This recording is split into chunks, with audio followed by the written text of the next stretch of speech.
कल पूरे देश में और दुनिया में जगत गुरु सतगुरु रविदास महाराज जी की जयंती का प्रकाश पर्व है। बहुत सारे जगहों पर नगर कीर्तन होगा, बहुत सारी जगह शोभा यात्राएं निकलेंगी और धार्मिक आयोजन को अच्छी तरह से जो उसका वो कल का दिन अच्छा बीत जाए, ऐसी भी मैं प्रार्थना करता हूं। लेकिन मैं यहाँ ये भी कहूँगा कि उत्तर प्रदेश की सरकार ने जिस तरह से कल के दिन पेपर करवा के और अवकाश ना घोषित करके और स्पेशली कोई इस तरह के जो है निर्देश ना देके कि वो इस आयोजनों में प्रशासन और पुलिस और तमाम तरह से जो है हर विभाग जो आगे बढ़ चढ़ के जो है इसको आयोजन को कामयाब कराए, ऐसी कोई जो निर्देश उत्तर प्रदेश सरकार ने नहीं दिए। इससे स्पष्ट होता है जब उन्होंने छुट्टी भी नहीं रखी, क्योंकि कई स्टेट ने रखी है, पंजाब ने रखी है, मैं पंजाब सरकार का धन्यवाद दूंगा, उत्तराखंड ने रखी है, उत्तराखंड सरकार का भी धन्यवाद दूंगा, वहाँ के मुख्यमंत्री जी का। लेकिन यहाँ जो मुख्यमंत्री हैं जो अपने आप को साधु कहते हैं, तो दुनिया के इतने बड़े संत के प्रकाश पर्व पे अगर अवकाश भी घोषित नहीं किया और पेपर करा के जो है अपमान करने का काम कर रहे हैं, तो हम लोग इस अपमान को भूलेंगे नहीं। ये जो अपमान, क्योंकि वो हर साल आते हैं, इस बार चुनाव नहीं है, शायद ना आए, प्रधानमंत्री जी भी आते हैं, वो भी आते हैं, लेकिन मुझे लग रहा है क्योंकि अभी चुनाव नहीं है उत्तर प्रदेश में, तो शायद इस बार ना आए। इससे स्पष्ट होता है कि वो सिर्फ राजनीतिक फायदे के लिए ये नाटक करते हैं यहाँ के। अगर उनकी जरा से भी आस्था या उनमें सम्मान होता, इतने बड़े संत जिनका पूरी दुनिया में नाम है, जिनके पूरी दुनिया में प्रचार है, पूरी दुनिया से यहाँ का लोग आएंगे, देश विदेशों में उनकी जो है प्रकाश पर्व मनाया जा रहा है, लेकिन यहाँ की सरकार ने जिस तरह से जो है अपमान करने का काम किया, मेरा मन दुखी है। जब हम अधिकारियों से बात करते हैं तो वो मना कर देते हैं, मैंने आज हाउस में भी उठाया कि नई परंपरा नहीं शुरू कराएंगे, लेकिन अन्य धर्मों को तो जो है आप आर्थिक मदद भी कर रहे हैं और पुलिस लगा के, सारा व्यवस्था लगा के, अधिकारियों को लगा के वो आयोजन सफल भी करा रहे हैं। तो इसका मतलब आप जो सतगुरु रविदास जी महाराज में, जो संत कबीर जी में, जो भगवान बुद्ध में आस्था रखने वाले जो लोग हैं, उनकी भावनाओं का सम्मान नहीं करते। आप उनकी भावनाओं को आज जो है आपने नीचा दिखाने का काम किया। मैं गांव गांव जाके लोगों के सामने बात बताऊंगा, जो अपमान उत्तर प्रदेश सरकार ने किया, इस अपमान को हम लोग भूलेंगे नहीं। राहुल गांधी भी आते थे, प्रियंका गांधी आती थी, अखिलेश यादव भी आते थे। ये पहला मौका है, अखिलेश यादव भी को निमंत्रण गया है, लेकिन बड़ा नेता नहीं है, नहीं तो पहले स्लॉट बनता था, 2 घंटे में ये दर्शन करेंगे, उसके बाद ये। मैं आज आपको स्पष्ट तो हो गया कि उनकी जो भागदौड़ है वो चुनावी है और चंद्रशेखर आजाद की जो भागदौड़ है वो सच्ची है। वो इन महापुरुषों के त्याग, बलिदान, संघर्ष और योगदान के प्रति वो समर्पित भावना है और इनकी बाकी लोगों की भावना राजनीतिक है।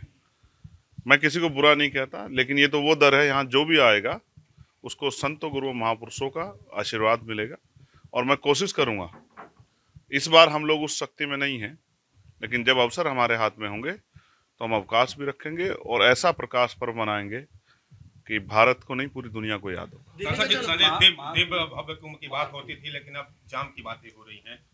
आप ये मत कहना कि ये विपक्ष के लोग आरोप लगा रहे हैं, मीडिया के साथी भी इस बात को देख रहे हैं कि 300-300 किलोमीटर के जाम लगे। मुख्यमंत्री कितने बड़े वादे कर रहे थे और धरातल क्या निकला?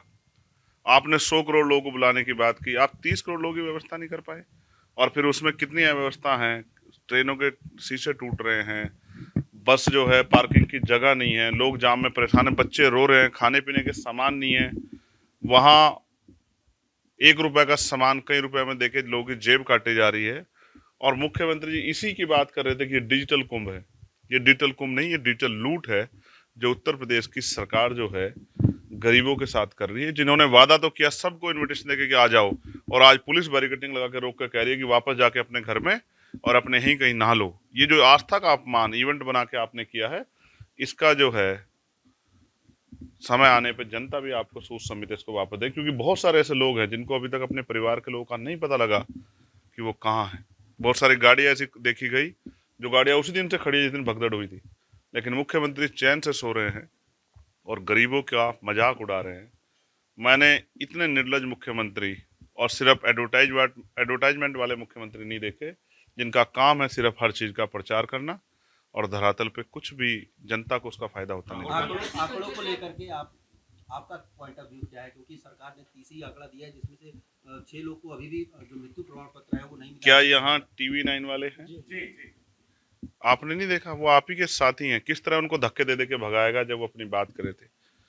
मैं मीडिया के साथियों का धन्यवाद दूंगा कि उन्होंने धरातल की सच्चाई दिखाने का काम करा, वरना सरकार तो इसको भी डिनाई कर रही थी।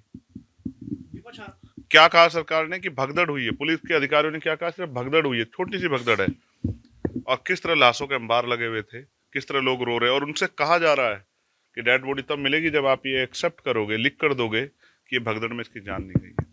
राहुल गांधी भी एक दर्शन स्नान करने जा रहे हैं। महाकुंभ में जा आप रहे हैं। जाएंगे कि नहीं महाकुंभ में डुबकी लगाने? मैंने कहा मन चंगा तो कटौती में गंगा। जिसका मन साफ सुथरा है उसे कहीं जाने की जरूरत नहीं है।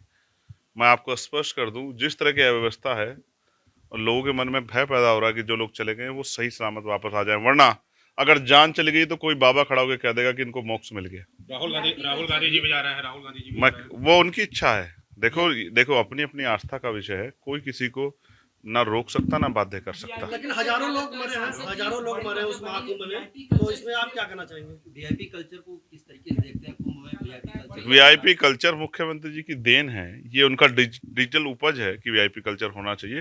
वो बांट रहे हैं। वो तो कह रहे थे यहाँ कोई छोटा बड़ा नहीं है, यहाँ कोई जाति धर्म नहीं है, लेकिन वीआईपी कल्चर को उन्होंने बताया कि उनकी सरकार में उनके चहितों के लिए वीआईपी कल्चर रहेगा। बाकी जनता कहीं धक्के खाए, उनको इससे फर्क नहीं पड़ता।